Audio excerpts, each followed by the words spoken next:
Yo, what's up guys, it's your boy Sami here. Today we are gonna see, what if, Naruto and Anko are reborn into a new world by Kami, part 1. Hope you'll enjoy this video. So before we start, please subscribe to our channel, and like this video. So let's get into the video. Naruto Uzumaki slowly opens his steel blue eyes, as the mid-morning rays decide to annoy him, courtesy of one of his maids.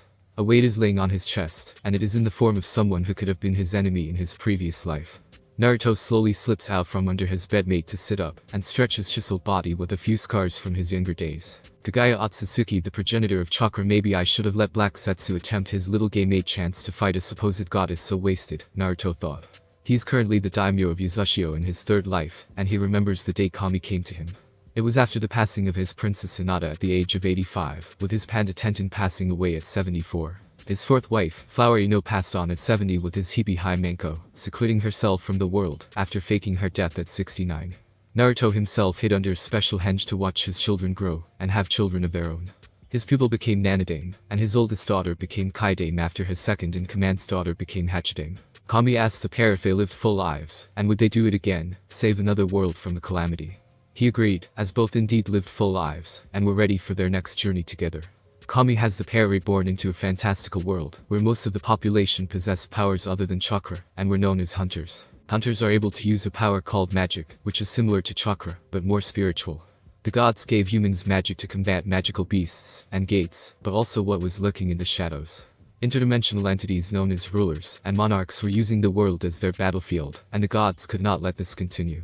However, one of the monarchs would side with the gods to stop this war. The contemporaries were still here, as our world, but instead of Kagaya, it was her clan who spread chakra to the world, hiding in their tower known as the Heaven Tower among other fantastical people and places. Kagaya still gave birth to Hagoromo and Humura, but she was killed by her clan with the Jubi. Kami decided to give Kagaya another chance at life, and a better one with those who would actually love her. Eventually being reborn into a clan of elves inside the Heaven Tower, but her father was from the Kagaya clan. Her mother Althea Lee named her after the clan due to a dream sent by Kami, thus her name being Kagaya Lee.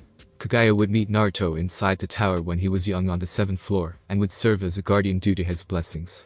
Eventually becoming his lover, and gaining a love of sweets, and cute things like bunnies, but also Naruto, and his soon-to-be lovers. Other events happened, as Hashirama Senju fought Madara Uchiha, but this time both men had hunter abilities. Madara even used a Biju-sized dragon named Shen Wonarbraya, instead of Kurama the Kyuubi no Yuko, but ultimately failed once again. However, he escapes, and goes into hiding, and father's son, who would have a son named Minato Namikaze. However, instead of being the man of virtue like in Naruto's previous world, he was a man of greed like many who lived in the village of Konoha no Sato. Greed, and a lust for power spread after death, as many within his own clan, his students, and his village fought for the remains. This would force his brother Tobirama to flee with what remains of his clan that wasn't filled with greed. Eventually these Senju fled to the island nation of Uzashio, mingling with the Uzumaki and races who lived there. This would lead to the birth of the legendary healer Tsunade Senju, great-granddaughter of. Naruto's own birth was legendary as well, but also filled with treachery, as sent his father to woo the head of Uzumaki, and secretly a dragon Kushina Uzumaki are commonly known as the Summer Queen. His mother knew the traitorous thoughts of his father, but decided to allow him to try and woo her, failing miserably, but his mother sensed the inherent power within him and took him to her bed. Once she was sufficiently sure she was pregnant, she had his father killed in a way that wouldn't be traced back to her, and by having him die within the Demon Tower. This tower being the dark counterpart of the Heaven Tower, and filled with demonic creatures of many shapes and sizes. Konoha and Fire Country were incensed at his father's death, as he was the Yondaime Hokage, but without evidence of any wrongdoing all they could do was glare and bear it.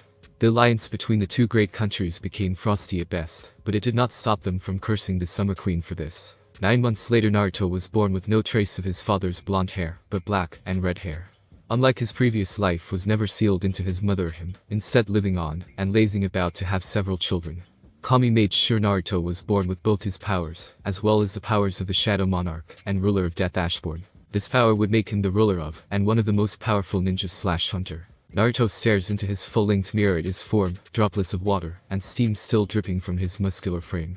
He's a towering 6'4" once again with a runner's set of legs, his skin fair like his mother, and his hair bushy red hair with the sides shaved, but black in color. Several runic tattoos adorn his body, along with 4 dragon scales down his left arm, with an assortment of tattoos representing his clan.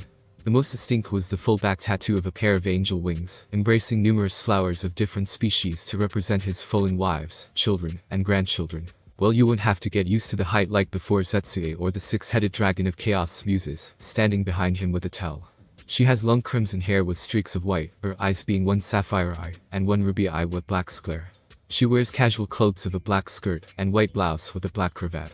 Naruto takes the towel and starts to wipe himself off. True, but I wonder what the others are like in Konoha, he says. Well, you get to find out. As you get to head there, they have an unranked gate in need of closing, says, dispelling the former blonde sighs with a roll of his neck, grabbing his red boxer briefs and slipping them on. He heads to find his clothes for the day left by his maid, but finds Kagaya starting to wake up. Why didn't you wake me? Kagaya says, rubbing her right eye cutely. She has pale skin with butt-length white hair, pale green eyes, and 2 red circles on her forehead, wearing a light pink nightgown with bunnies on it. Naruto softly smiles, and sits on the edge of the bed to give her a soft kiss to her temple. You look so cute sleeping. We didn't want to wake you, he says, and Kagaya sighs, puffing her cheeks. Alright, however, do you wish me to accompany you and Anko to Konoha? Kagaya asks, but Naruto shakes his head. We'll be fine. Continue focusing on your training, Naruto says, and Kagaya nods, getting out of bed and heading to take her own shower. He finds his clothes and slips on a pair of loose-fit blue boot-cut jeans with a skull hat belt and white socks. A long-sleeve, form-fitting red shirt with bionic arm graphics over a form-fitting muscle shirt. A pair of silver tip and heel cowboy boots, 6 special black bracelets of 3 on each arm, a long medallion with his clan's symbol in silver, and lastly a silver skull ring signifying his marriage to his partner in crime Anko Uzumaki. Speaking of which, where is Anko? Naruto thought. Perhaps training in the garden. She is close to attaining her Bankai comments. Naruto tilts his head with a sigh, and grabs a black diamond head cane, which was in disguise.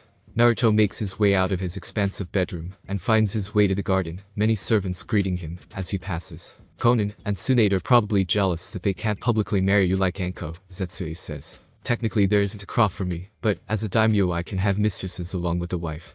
Besides, Tsunade is able to legally keep her clan name same as Kagaya Naruto. True, and Kushina-sama wants you to have 5 mistresses, so you better get to finding 2 more, Zetsue says, and the monarch sighs. Naruto continues on, but a small noise catches his attention, and he turns to catch a small white fox with 3 tails. Fushi croons, rubbing her head under his chin. You found me, Fu, come on, let's find An-chan, Naruto says, and 4 climbs on his shoulder. The pair reach the garden, as a small weight hits his shoulders, and the source is meditating in the garden. She waves off her still form with Wisteria Amber Wisconsin driven into the ground. Anko in this new world is a member of the One-Horn tribe, powerful beings, and skilled martial artists, all having either one goat-like horn on the left or right sides of their heads, and sharp eyes.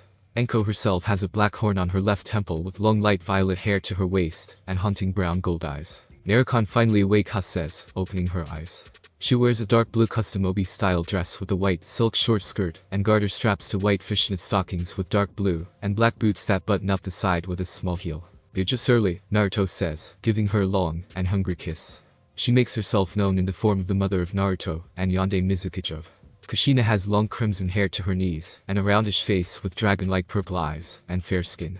She wears a black but revealing Kunoichi Shizoku with her hips and back bare, along with a crimson Haori on her shoulders. KHM, if you're done sucking your face, we have things to discuss, Kushina says, smirking softly.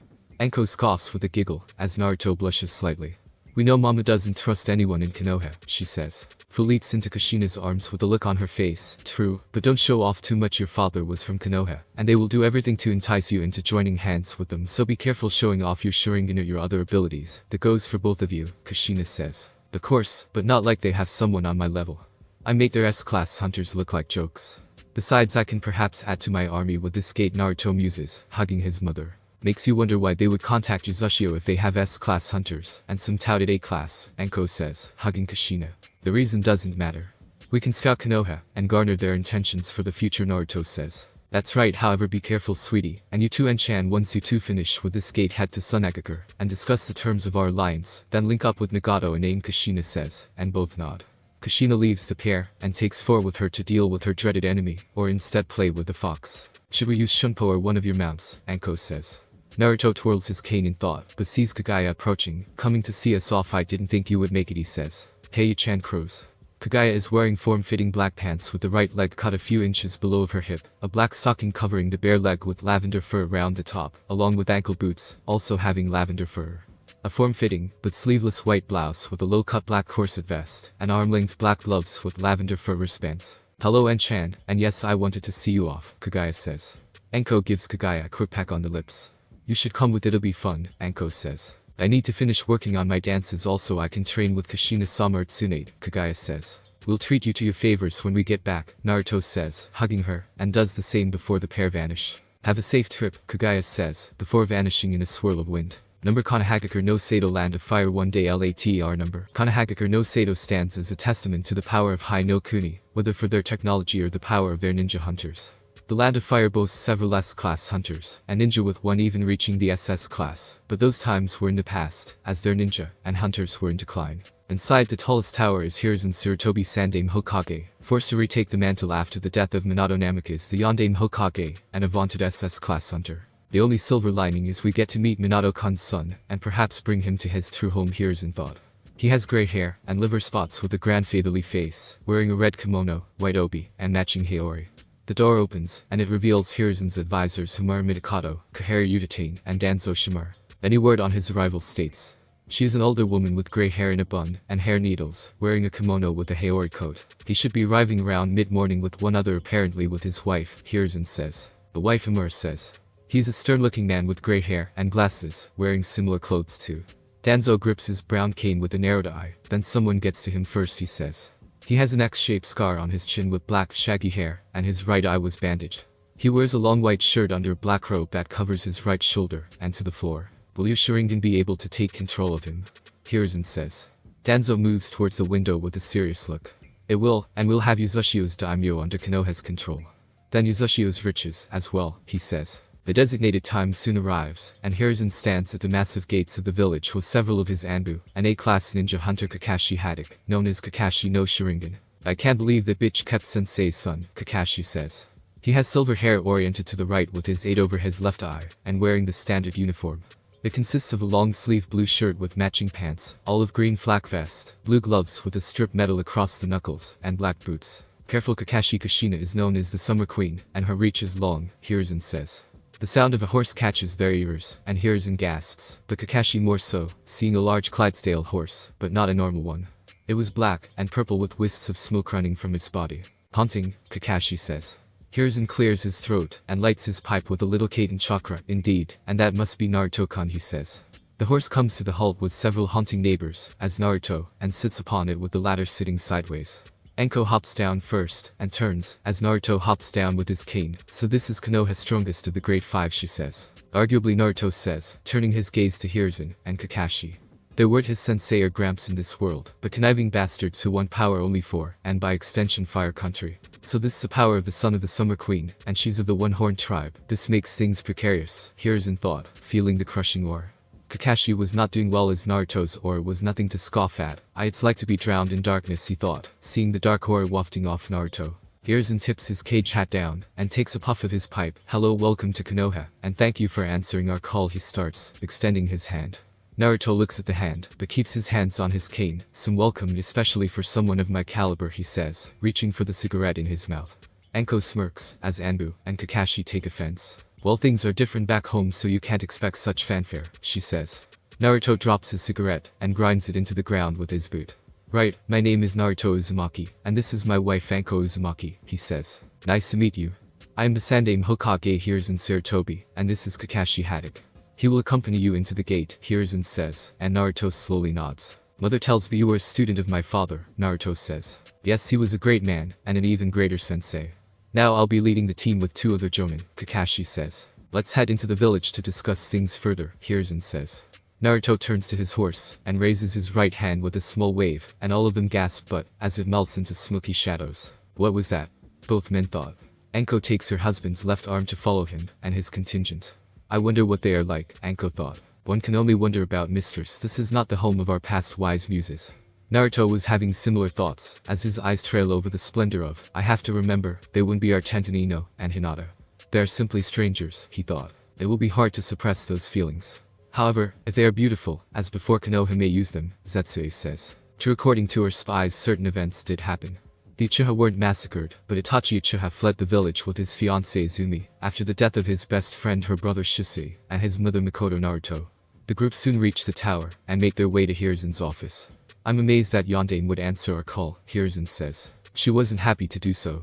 She still remembers how Konoha and the daimyo treated her when it was my father's choice to enter the demon tower, Naruto says. She would have warned him, Kakashi says, edge to his tone. Mother did not warn me either.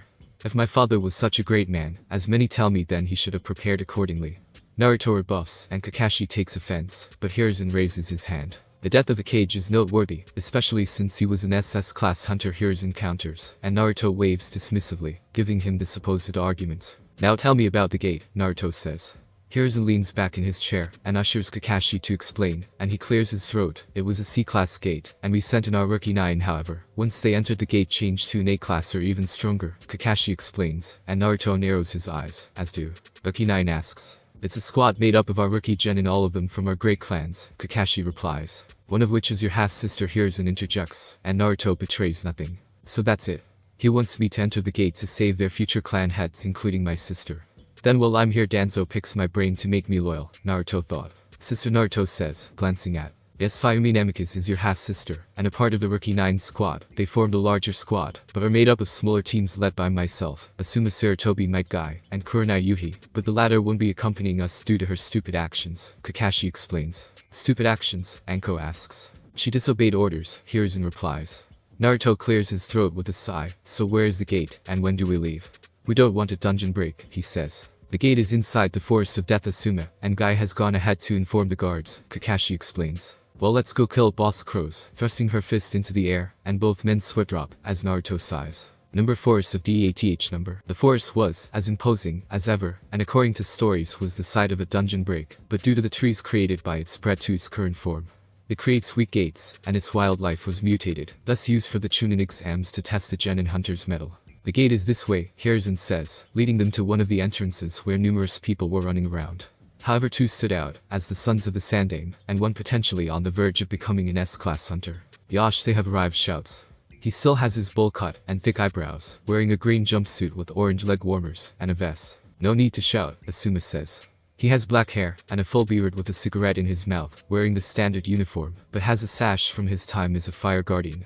However, both men snap into a cold sweat as Naruto's power falls on them. I hear he may be as powerful as the Yondaime was or even stronger.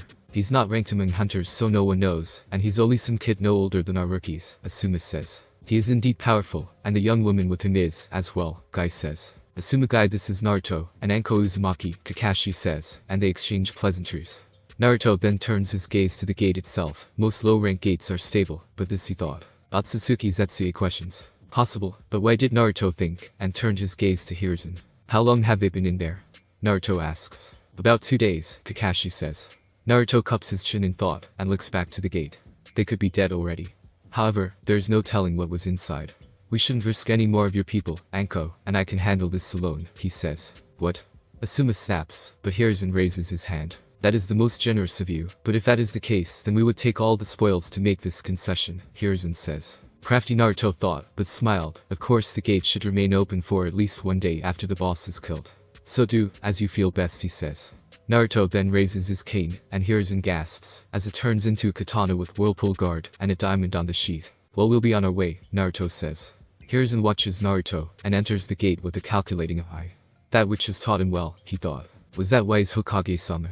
Kakashi says. This still works. I will report on his abilities, Hiruzen says, and Kakashi slowly nods, while Guy weeps about youthful children. So this is it, Anko says.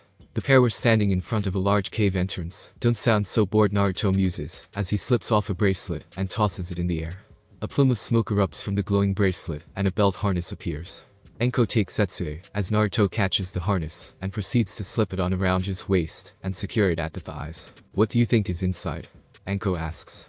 Naruto shrugs, as he slips into the harness, and they make their way inside. Several minutes inside the cave the pair find the corpse of a spider, and it was the size of a small lion. It resembles a black widow, but red in color, with the telltale marking being purple. It had to be spiders, Naruto says, checking the corpse, and seeing it was burned, but slashed in sections. Those rookies have been busy saying, pointing, and Naruto sees numerous spiders, but some were a different color and species. A nest of some kind with multiple species, Naruto says, and removes 2 more of his bracelets, tossing them to the ground. Kaga Kage, Naruto says, and both bracelets glow, exploding with smoke. The smoke dies down to reveal 2 foxes the size of a mature tiger, one brown with red eyes, and the other white with blue eyes, each having 6 tails, and the bracelet around their necks, as a collar. How can we help, Naruto-kun? The brown one says. We need to find several hunters, should be 9 in total, Akagi Naruto says. Shouldn't be too hard, the white one says, and giggles. Trukaga, can you sniff them out? Naruto says, and both foxes sniff the air. The 4 continue through the cave system for some time, and find more corpses. So what's your sister like, asks. Not sure, he had her before he went into the demon tower. Mother told me about her when I was 6. So we'll see what sort of person she is, Naruto replies. A dark aura hits them, as they reach a large cavern that splits into 2 paths. The boss is in that direction, and the hunters that way, Kaga says. You find the rookies, the boss is mine, Kaga. Kagi goes with her, Naruto says, and the foxes nod. The 4 split off, and Anko followed the foxes down a path downward, but came to a wall of rock a different color to the rest. Here they are, Anko says, before shattering the wall with a roundhouse kick. Inside were 9 people with a few holding weapons. Who are you? The brash Kiba Inuzuka shouts. He wears a leather form-fitting black jacket with zippers over the chest and sleeves, along with black pants, sandals, and metal forearm gauntlets. Anko Uzumaki, and they are Kaga and Akagi, Anko says, looking around, and seeing they were more or less unharmed. You're from the One-Horned tribe, another says. She recognizes as Shikamaru Nar, and gets some gasps. He wears the typical attire, but without a vest, and a cigarette in his mouth. For real, Shikamaru no Yamanaka, and her former sister wife says. She wears a purple outfit consisting of a purple high-collar blouse, and matching apron skirt with shorts and sandals, carrying a healing staff, and a witch's hat. Got it in one. So who's the leader of this merry band? Anko asks. I am, and you look enticing. How about we get to know one another, Ms. Uzumaki, a third says, being the ever-arrogant Sasuke Uchiha. He wears a light blue shirt with shin guards, and a black open front apron with white diamonds on the bottom, and black cargo pants, along with steel toe boots. I know I am, and unfortunately for you it's Mrs. Uzumaki. I'm married, Anko says. Married? Then you need to file for divorce, and marry Sasuke-kun. The pink-haired menace Sakura Haruno shouts, and Anko shoots her a dark look, causing her to look away. Bitch, Sakura whispers. She wears a pink-black high-collar blouse, and with black shorts, pink leggings, and knee-high Kunoichi sandals with a healing tome. Anko also sees the other members of the Rookie 9, but Hinata was completely different from their previous life, and Tenten wasn't among them. For one, Hinata dressed more provocatively with a mesh sports bra, showing off her flat stomach, light blue short shorts, a white coat with lavender cuffs, and middle, along with calf-length ninja sandals, and elbow-length gauntlets. Regardless of what you want, Pinky, my husband, and I were sent by your Hokage to save you, and clear the dungeon, Anko says, but the area rumbles. What was that? Guy's mini-clone, and Sun Rock Lee shouts, wearing the same outfit as his father, but no vest. Naruto must be engaging the boss, Kaga says. Is Naruto? Another blonde asks, but her hair looks almost white. She has blue eyes, and her hair is shoulder length aside from the ear-length side bangs, and done up in a small bun. She wears a black uniform jacket with an orange zipper, and buttons on the waist and sleeves, an orange pleated skirt with white leggings, and black sandals. She has a pair of Kodachi swords on her waist with forearm bracers, and shin guards. You must be Fumi. Well, the simple answer. Your half-brother Naruto Uzumaki says, and the rookies gasp, or some of them do. And my brother says. What you didn't know, Anko says, and nods. Well, I did. Jiji told me I had a brother, but not who he was, and smirks, stroking Kaga's head. Well, your big brother is a daimyo, and the pinnacle of all hunters, being only 17, Anko says. What? Sasuke snaps. Yep, someone no older than all of you is one of the most powerful even among S-class hunters, and Sasuke grits his teeth. We should head to the entrance. Naruto won't be too long, Anko says. This is our gate. Why should he kill the boss? Kuba shouts, but Hinata smacks him. This isn't a gate for us to handle.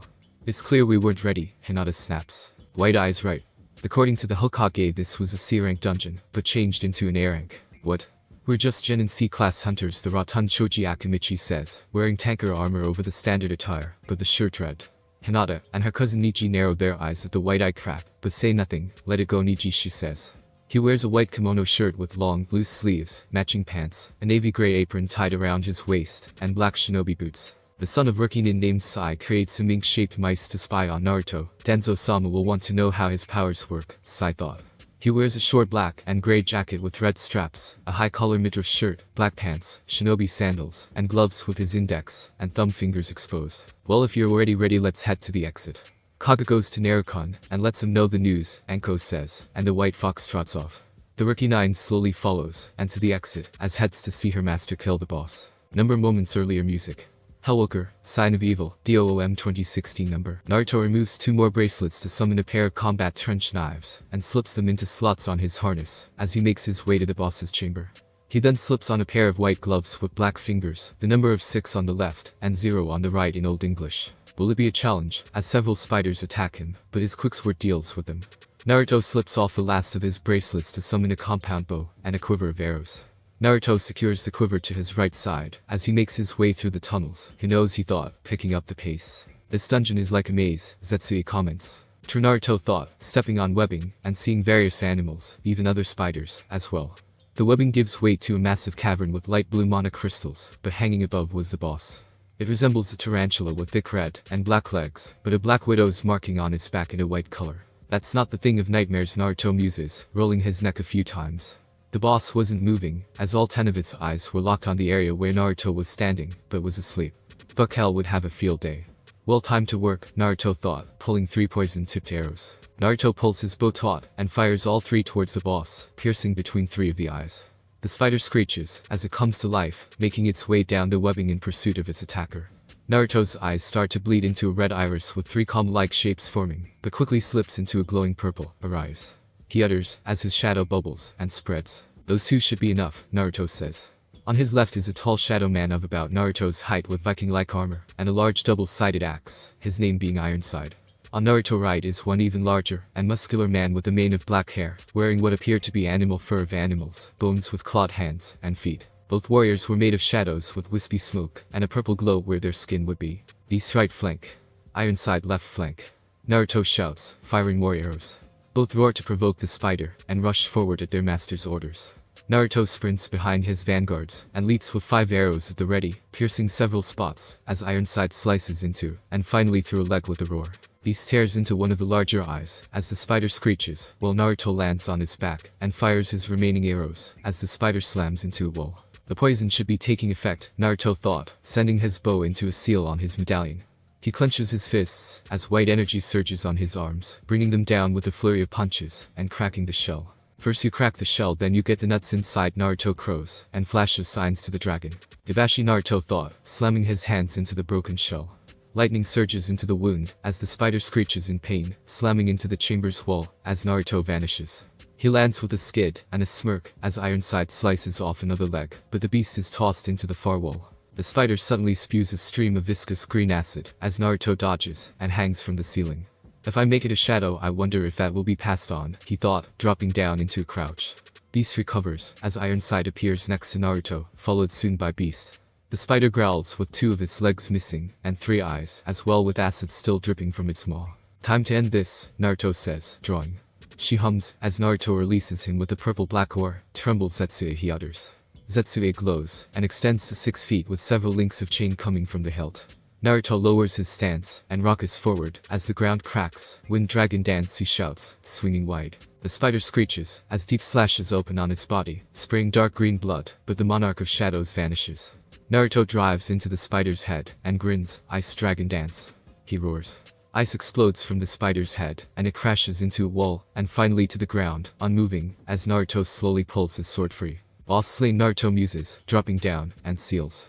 Naruto turns to the spider boss, as Kaga arrives, before raising his right hand, and his eyes glow purple once again. Arise. Naruto utters. The corpse jerks a few times before a shadow version of the spider boss rises from its corpse, now black with a purple glow from its eyes, and a widow symbol. I'll call you now something more, aha, Jorgumo, that'll be your name, Jorgumo, Naruto says, and the spider screeches. Naruto. Anko-sama is leading the rookies out, Kaga says. Naruto sheathes with a roll of his neck, as his shadows melt back into him. Good, we're finished here, he says, but narrows his eyes. Kaga, he says. Kaga acts quickly, and fires several ice needles into several ink mice. It must have been one of them, she says. Naruto slips a cigarette into his mouth, and lights it with a match. Konoha is fishing. No matter, it won't help them, he muses. Music end. Hiruzen keeps his eyes on the gate, as has joined him. Be prepared to subdue him, Hiruzen says, unaware could hear every word they said. Anko then turns her attention to the gate, as Naruto slowly steps out along with. About time, Narukon shouts, stroking Akagi's head. Naruto simply smiles with a wave, as he nears the boss has been dealt with, and your rookies saved, Naruto says. Thank you, Naruto-kun, Hiruzen says, but Naruto narrows his eyes. Uzumaki Dono, he corrects, causing Danzo to crease his brow, but not betraying his anger. Your reputation precedes you. You conquered the very tower which took your father's life, Danzo says. Naruto gives Danzo a nice smile with a light chuckle. The same could be said about you, he says, but shifts his attention to Hiruzen. I'm on a tight timetable. I would like to meet my half-sister, and test her measure, Naruto says. Surely you would like to enjoy Konoha's hospitality. Our daimyo does it quite frequently, Hiruzen says. Naruto sighs, as his eyes blink several times, and gives the illusion that Danzo has succeeded. Unlike your daimyo who sits on his throne, and simply enjoys Konoha's hospitality, I am out clearing gates, and bettering my country, he says. So if you can't provide me the chance to meet my sister, I will be on my way, Naruto added. Wait, I can, my Anbu will escort you back to the Hokage Tower, Hiruzen says, both nodding, and all four follow an Anbu with a wolf mask. Did it work? Hiruzen says, after Naruto and company were gone. Danzo grips his cane with a narrowed eye, and gnashes his teeth slightly. No, he must be immune, his dragon side must be stronger than his human side, and prevent mental attacks, he says. Curse his mother, then what do we do now? Hiruzen hisses. If he and the girl get along, we can use the girl against him, perhaps sending her into a high-rank dungeon, then release. She has gone missing. Unlike her father, she's weak, and a disgrace to his bloodline, even my own, Danzo says. You would sacrifice your own granddaughter for Konoha.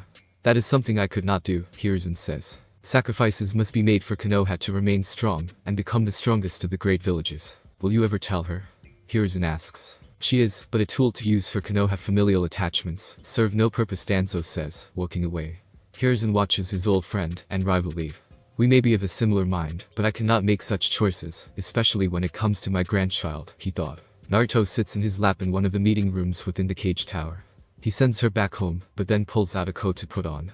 It is black with light purple draconic patterns down the sleeves, and 3 separated coattails with a purple lining. So how will you deal with this?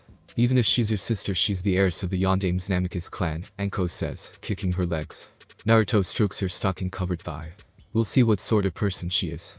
She may be nothing like him, he says. I can attest to that a little. She was genuinely surprised about you. Hell, you should have seen Hinata. The Uchiha was mightily upset. Same with others. I guess they can't believe someone their age is someone so powerful and of such status. What about Panda and Ino? Naruto says. Ino looks the same, but weaker, and Panda wasn't there, says, frowning, and Naruto touches his forehead to hers. The door of the room opens, and enters with all of them. This is what my guardian Kurenai Yuhi says. Hello, Kurenai says. She wears a red mesh armor blouse with only the right sleeve visible, a dress looking similar to bandages with a pattern on it, similar to those of rose thorns with white shorts underneath, along with kunoichi sandals, and black leggings. Greetings, I'm Naruto, and this is Anko, Naruto says, as Kurenai and Fumi take their seats. Thank you for coming to our aid, Kurenai says. Let's skip all the pleasantries. The Hokage told us you disobeyed orders, and that prevented you from accompanying us into the gate, Anko says. Kurenai frowns, and glances at me with a sigh. I voice my apprehension about sending my team into a gate alone so soon after graduating the academy, Kurenai explains. When did you graduate? Naruto asks. 2 months ago, I replied. For real, Anko shouts, getting off of Naruto. The monarch narrows his eyes, but puts it aside for now. So you voiced an opinion, and were shut down, Naruto says. Yes, due to being Fumi's guardian, they believed I was too close, even though I am her Jonin sensei as well, Kurenai says. Then your opinion should count for something, but judging by some it would fall on deaf ears, even though Fumi is the daughter of Yondaime, Naruto says. Something the two of you have in common, as Kushina-sama is the Yondaime, as well as comments, and Naruto nods. We share what Dad says, and again Naruto nods. Many speak ill of Kushina-sama. They blame her for Yondaime-sama's death, Kurenai says. Even if he chose to enter the demon tower regardless of it, what about your mother? Naruto says, and Kurenai frowns. She passed away giving birth to Fumi.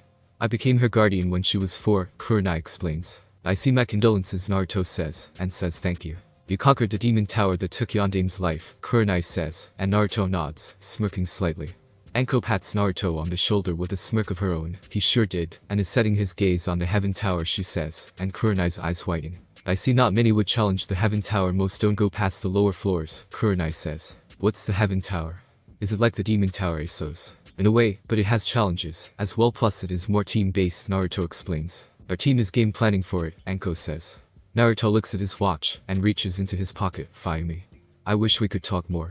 However, I have some business to take care of, he says, and rises to his full height, shocking. You can contact me through my guild, Naruto says. Naruto hands Fumi the card, and she looks it over. Espada Guild, it's one of the top guilds around, she says, and smirks. If you want to move up the ranks, and get good gear, look us up, Anko says, and Naruto sighs. Ignore her. It was nice meeting you, Fumi, Kurenai, Naruto says, as the pair excuse themselves. Fumi holds the card, as she lets out a shaky breath. That was intense his power, she says. Kurenai was of a similar mind to her surrogate child. He does give off a heavy aura her, as well. There are rumors abound that he's unranked, but the same rumors have him, as SS class or even higher. His mother is known as the Summer Queen. She's a very powerful woman, and a dragon, she says, and furrows her brow. Rumors say she's not a normal human, but a dragon she can turn into one too, Kurenai adds. Is that what attracted Dad to her? Asos, shocked. In a way it was more political than romantic. Konoha and Yuzashio were old allies, but after Yondaime Sama's death, it became cold as ice, so much so that we removed the red spiral from our tuning, and Joan invests. I am actually shocked that Sandaime Sama convinced Yuzashio to help us with this gate, Kurenai replies. Fumi looks back at the card and thinks, my brother is pretty amazing, maybe she thought. Fumi shakes those thoughts away as she leaves the tower before parting ways, with the blonde heading to check on some new gear. Several greet her as she traverses the village. Unlike some of the clan heirs and heiresses, she wasn't stuck up or arrogant about her status. Welcome to Higurashi's, a man says. He is a tall and muscular man with black hair and dark gray eyes, wearing forge-style clothes. Hello, just looking for a new sword or sword says. Name's Sanosuke. We sell some premium blades made from even more premium materials, the man says. Fumi slowly nods with a soft smile and goes to peruse Sanosuke's wares. There were various swords of various sizes, shapes, forms or styles. Yo, I want to stick to my cottage or change to a longer sword though.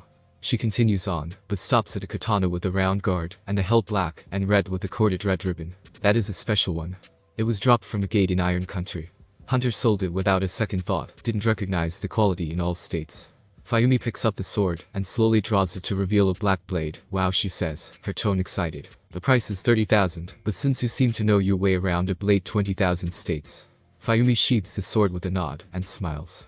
She declares and smirks. Number scene break. Next day number. The next day meets up with her teammates from Team Kurenai. Shino greets her first with a soft hello, wearing the classic clothes of her clan. She can control Hekakeichu insects, but others as well due to hunter abilities. Another sword sneers. She and the heiress didn't get along, as felt the blonde didn't deserve her status, as the Yondaime's daughter, like many in the village, felt she didn't live up to her father's legendary status. I found it at Higurashi's. He said it was dropped from the gate, says. Kurenai appears with her rose petal shunshin, and her team greets her. I know the incident with the gate happened yesterday, but we can't rest. We can be called at a moment's notice, so we'll be taking a normal C-rank mission to Nami no Kuni, but you three should know we'll be facing bandits, and possibly missing Nin in the employ of a man called Gato, Kurenai explains. Do we know their rank? Hinata asks. The client Tazuna believes that it may be simply Gato's thugs, but we should be prepared for a Jonin level missing Nin. Isn't Nami ni Ryuzashio? Why didn't Tazuna-sen ask for their aid?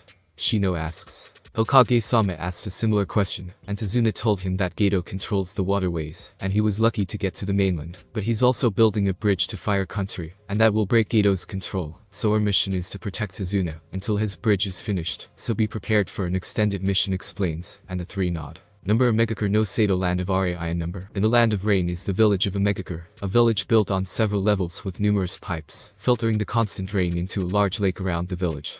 In one of the taller towers of the village were three ninjas known for fighting and earning the respect of Hanzo the Salamander, so much so he named them the Densetsu no Sanin. I just got a message from Kushina Abbas and Naruto has finished the gate in Konoha and is heading to Suna to speak Nagato Uzumaki. He has blood-red hair that covers and frames his face, currently covering his violet right eye. Unlike Naruto's previous world, he doesn't possess the Rinnegan, but has an ability called Living Poltergeist, which allows him to split his consciousness between 6 full bodies. Each body was designed by Naruto and wore samurai armor, all with unique weapons and names. Their names were Wildfire, Hardrock, Halo, Strata, Torrent, and Inferno. He also has his clan ability to create chakra weapons, and his specialty were swords, also being a censor as well. All this to see the son of their fallen cage, says Konan Shirayuki. She is one of Naruto's mistresses, and is virtually the same as the previous world. Her blue hair is longer this time around, and done into a bun with hair needles, similar to Naruto's distant relative Mito. He probably only did it to increase his army with the boss, the last of the Yahiko Senju states. Yahiko looks identical to his previous world self, as Diva Pain, but none of the piercings, and has blue eyes. He wears a shinobi shizoku-like, and with the Kunoichi variant, with long black tailcoats having 2 tails, buttons down the middle to the waist, and red clouds on the sleeves and back. Naruto wants to be able to impart a shadow soldier for everyone in Yuzu to keep them safe in case of an invasion, plus he's preparing for the Heaven Tower, says, and scratches the back of his head. So is he taking the whole espada or just his harem? Yuhiko says, a joking smile on his face. Konan glances back with a dark look in her amber eyes that promise pain later. He hasn't fully decided yet. Kagaya, Thorkel, and Anko have agreed to go. However, Tsunade is still on the fence, Azumai, she says. Entering the Heaven Tower means spending a significant amount of time inside, especially if you want to climb to the higher floors. Plus I know he doesn't want to leave Yuzashio completely undefended, comments. The door opens, and Hanzo enters with several of his men, causing the three to slip into serious mode. So what does the Summer Queen want? Hanzo says. He is a rather muscular man of above average height, with long blonde hair reaching down to his back, and a prominent scar on his right cheek. He wears a dark hat on his head, and the lower half of his face mostly obscured by a helmet-like respirator, a loose wetsuit-like outfit accented by bandages wrapped around his wrists and lower legs, a flak jacket with swirls on the chest plate, and a dark cloak that reached down below his waist. Kushina-sama wishes to enter into an alliance with AIM. She knows you have issues closing gates, and often rely on you to be the deciding factor, Yuhiko says. Hanzo narrows his eyes, but chuckles. That woman's reach is long. So what is her offer, he says. She would want us to establish a guild here. We would supply some members, and allow your people to be trained up, Yuhiko explains. She would also like to put the seemingly endless supply of water to use, Nagato adds. And how would she do that? Hanzo asks. As we speak with her son, and our guild master Naruto Uzumaki is heading to Suna to establish an alliance. One of the things he will offer is water. He and his mother have created a seal to transfer water over long distances.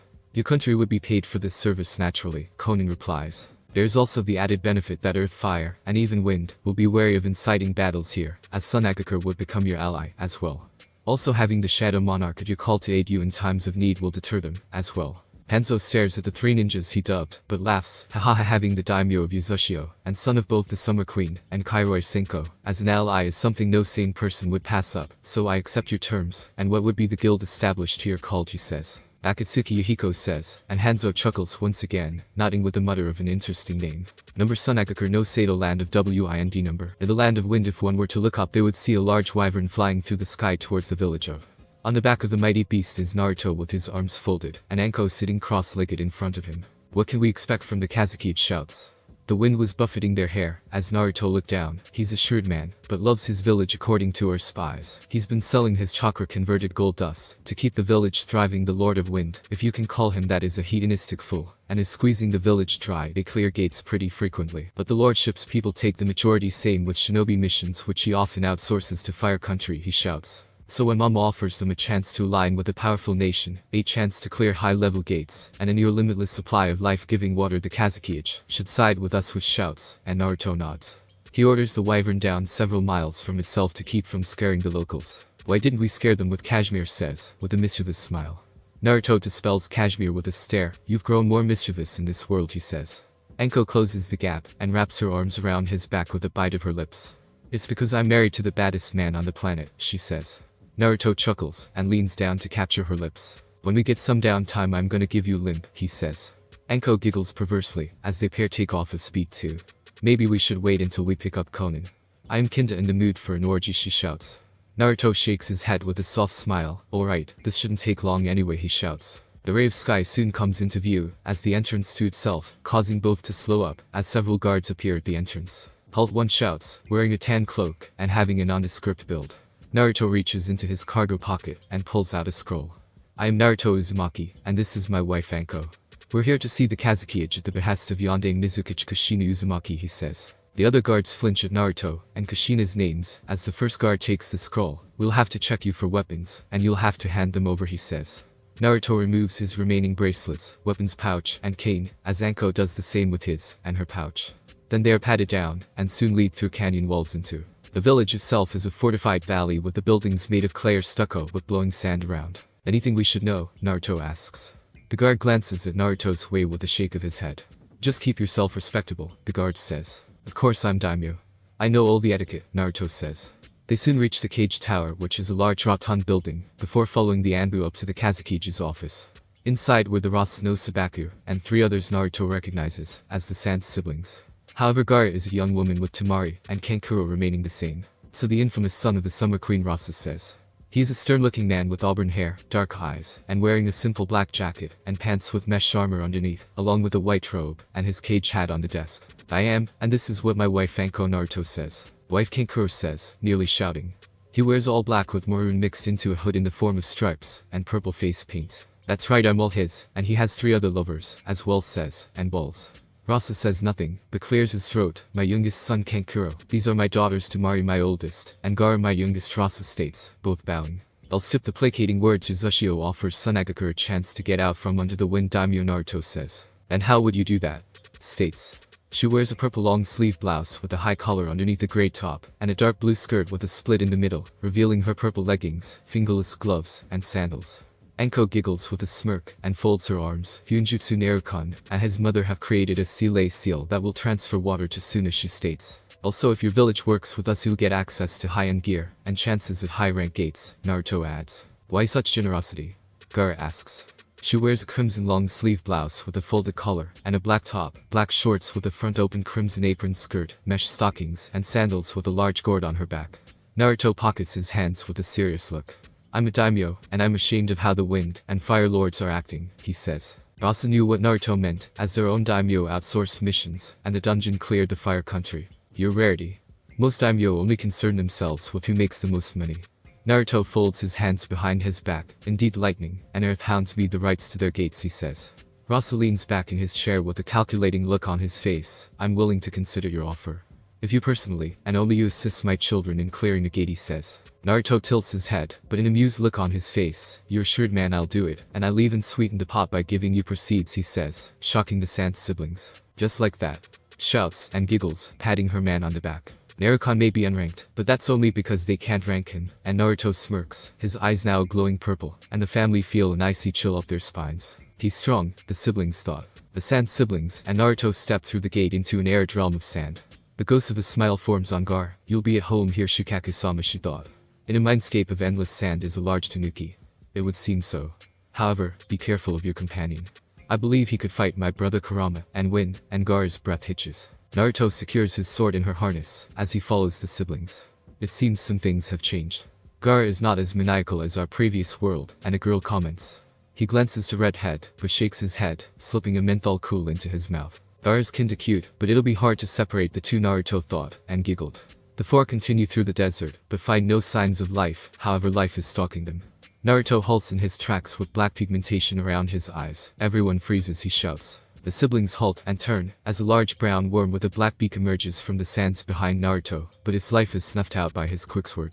Kankuro makes a face, as orange blood and guts land on the ground. So gross, he thought. Do you know the hand signs?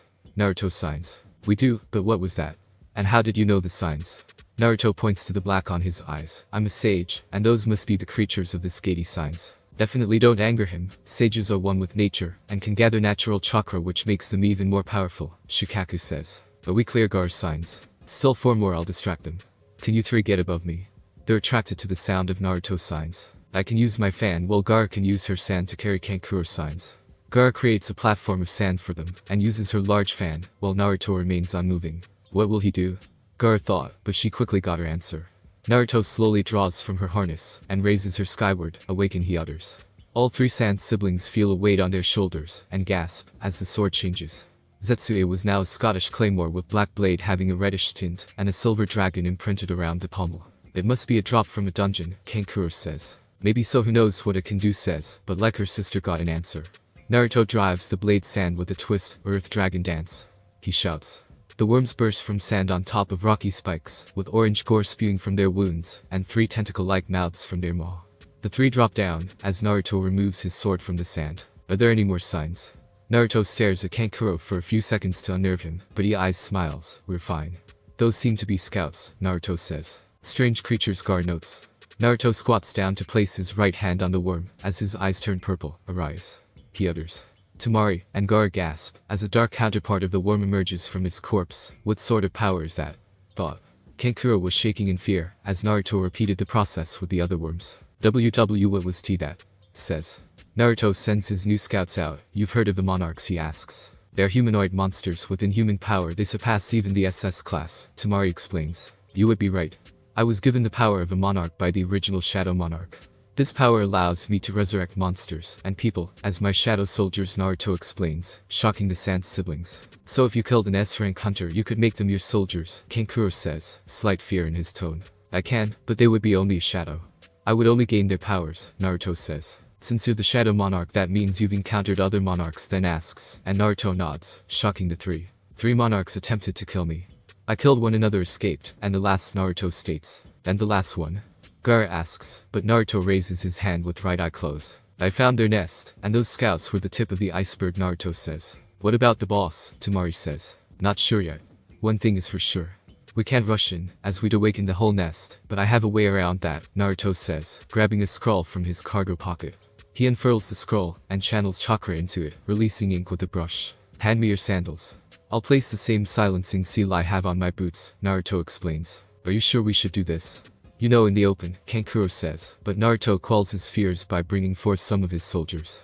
Beast and Ironside were among them, including Icarus, one of his more powerful soldiers. The Sand siblings slip off their sandals and place them on the scroll. Naruto starts to work on their sandals, but his gaze drifts to, and a memory wells up. Number flashback song. Here we go, Chris CLASSIC number. Naruto pants heavily upon release. I can't believe mom threw me into this dungeon, but it will give me some good soldiers, he thought. He was surrounded by armored soldiers with various weapons. However, one stood out with blood-red armor covering him from head to toe, a tattered red cape, and a long red hair-like ornament extending out of the back of his helmet. Careful, this one is different, Zetsuya says. Naruto smirks and shoots forward as the Red Knight swings his great sword, both clanging with a loud noise and blowing back the other soldiers. Naruto pushes forward as the knight does the same in a crude test of strength. Slowly the ground starts to crack under their boots. Naruto roars and breaks the stalemate with a wind dragon dance, causing gashes to form on the knight's armor as he skids back. Naruto shoots forward again as a flurry of swings erupts from both as the ground cracks from each parry. This is fun. Naruto howls, skidding back with several bruises. You may say fun, but your body is reaching its limit. You're still not used to me, and you're still growing, Zetsuya says. Naruto spins and brings his sword down on the knights, creating a double crater, but the knight heaves Naruto away. The knight lets go of his large sword and blitzes Naruto from all sides, slamming him into the ground with a thud. Naruto spits up some blood as he rolls onto his side with blurry, as the knight calls for his blade, bringing it down, but Naruto vanishes. You'll have to forgive me. I can't let this go on too much longer. My young body can't handle it, Naruto says, his voice distorted. Naruto grips his claymore tightly in both hands with a faceless bone-like mask over his face, two small holes at the bottom, expelling steam with each breath, and glowing golden eyes, the white of his eyes black, as night. Naruto shoots forward with a shatter of the ground, as the knight senses the change in the air. Mikazuki no Mai, Naruto says, creating several after images. The knight swings, but hits thin air, as two gashes open on his body, spilling white hot ichor. The knight skids, but Naruto appears above with his sword raised, and brings it down, shattering the ground, and the knight crashes into a wall. Naruto's mask shatters, and staggers back to fall on a throne, before driving into the ground with several gulping breaths. Bloodstained Icarus, I will repay your ferocity with my loyalty, Naruto thought, preparing to bring the knight back. Number and flashback music END number. Naruto finishes their sandals, and the three slip them back on. Now we can move a little safer, he says. The group takes off at speed towards the nest, encountering a few worms, but several smaller bipedal versions of the worms that were attracted to heat. Tamari cuts them down with her battle fan, while using his puppets, and Gaara uses her sand. I found the boss. It's to the east of the nest, and it is massive, Naruto explains. How massive? Kankuro says. Age size, Naruto says, and Kankuro's eyes widen in horror. I'm sure you can handle it, Kankuro, and I will go to the nest with your soldiers, while you two head for the boss states. Naruto chuckles and scratches the black portion of his two-tone hair. That works. Icarus takes Ironside and Beast to assist Tamari and Kankuro, he says. Yes, my liege says, shocking them. Naruto dispels the remaining soldiers and creates his Clydesdale before climbing on and extending hand to pull Gaara up. Keep her safe, shouts as the pair gallop off. Hold on tight, Naruto says. Gaara softly blushes and wraps her arms around Naruto's waist as the horse neighs and pants heavily. What happened to the last monarch? You killed one, and one fled. What happened to the last one? Gaara asks. Naruto chuckles softly with an amused look on his face. After seeing her compatriots in such a sorry state, and learning I was the new Shadow Monarch, she decided to merge with one of my lovers, and make her into a monarch. You might know her as Tsunade Senju, he explains. Gaara's teal eyes widen and flicker. Tsunade Senju, the most powerful and beautiful healer, she says, and Naruto laughs. Add to that she is the monarch of plagues, Naruto says. The sand becomes more coarse as old structures of a forgotten civilization appear. Naruto slows his horse, as several demonic creatures were in their path. Leave them to me, Gaara says, hopping off the back of the horse. Are you sure? Naruto asks. Gaara's teal eyes turn gold, and take the shape of a four shuriken with the whites of her eyes turning black. Fufu, I'll be fine, Shikaku-sama, and I am one, Gaara says, as her gourd breaks down, and forms a long tail. Naruto smirks with a nod, and gallops off, drawing, and cutting down a few demons. Music. Hi-Yo-Oh Ashes Berserk 2016. Naruto picks up speed on his Clydesdale towards where the scouts noted the boss. It was a grotesque version of the normal worms, but had signs of abuse, as it was hanging from several towers. Naruto brings out a pair of large saber-toothed tigers, standing 10 feet at shoulders, and both roar to bring out fear in most or provoke in the boss. It roars loudly, and starts to shake on its shackles, knocking down several levels, as it breaks free. The boss slams into the ground and starts to burrow towards Naruto. He picks up speed until the ground wavers as the boss reaches his Clydesdale. The massive worm surges out the ground and catches his summons, but Naruto vanishes, appearing with a skid of smoke along the sky. "Come on, big boy." Naruto shouts and swings Zetsue down. "Wind Dragon Dance," he roars. The boss screeches in pain as several deep gashes open on its head. It opens its maw wide and spews several dozen detachable tentacles. Naruto dodges them several after images all of the reciting an incantation, Heido number 4.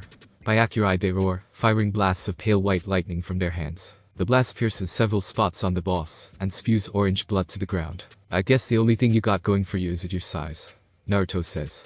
The boss lunges at Naruto, but dodges and swings several times, using his darkness dragon dance, into the form of several black slashes, akin to the swipes of a dragon claw.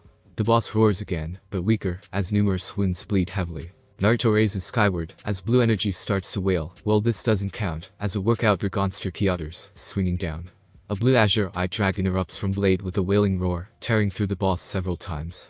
The boss listens to one side, and crashes with a loud thud, as Gar arrives. Song ends. The glow appears near the boss, as Naruto lands with the use of a Shadow Hawk to hide things. Seems there was a drop. "I'm actually shocked," Naruto says, reaching out and grabbing a dagger with a flute attached. "Strange weapon," Gar says, and barely catches the dagger. It's known as Queen's Bane. It allows the user to summon those worms, the bipedal ones known as Shriekers, and another called Fire Spitters. Naruto explains. "Why give this to me?" "You killed the boss," Gar says, but Naruto shakes his head. "Maybe so, but the proceeds go to you and Suna," Naruto says. Temari and Kankuro soon approach, with the latter talking very animatedly, and the older sister looking annoyed. The boss asks, and Naruto nods, pointing his thumb to the mutilated corpse. "These soldiers were amazing. I need to tell Sasori-sensei about them so we can try to make puppets of them," Kankuro says. "Well, if you do, I would like a finder's fee," Naruto says, and Kankuro nods. The group exit the gate, and their crews rush inside to claim the materials, as Rasa was waiting for them with. "It seems you come, as advertised. Your offer is generous, and I accept, but you'll have to deal with Lord Mio's," Rasa states. Anko snorts, as Naruto clears his throat. "I plan to at the Chunin exams," he says, extending his hand, and Rasa shakes his hand. "So we are done. We need to pick up Ko-chan, and her 2 idiots," Anko says, and Naruto sighs. "Ignore her, but she is correct. I need to go to Amegakure," Naruto says. Rasa arches eyebrow in a query, but his breath hits, and Naruto smirks. "Fresh water from Aim, and salt water from Yuzu. My mom will send several of our seal masters to place the seals. If nothing else, excuse us," Naruto explains, excusing himself, and following. "Temari, could you involve yourself with such a man?" Rasa states, once Naruto, and we're out of sight. "I'll admit he is handsome and powerful. For the survival of Suna I would, but you may not need me to say," pointing her thumb to her younger sister. Rasa glances at Gar, and sees the soft look in her eyes, compared to the normally cold demeanor to those outside their family. The Yondaime chuckles internally, and would bring it up to the council about allowing one of his daughters to possibly become one of Naruto's mistresses. Thanks for watching my video. Leave a like if you enjoyed my video, and also do consider subscribing to my channel for more awesome content. See you next time. Till then, sayonara.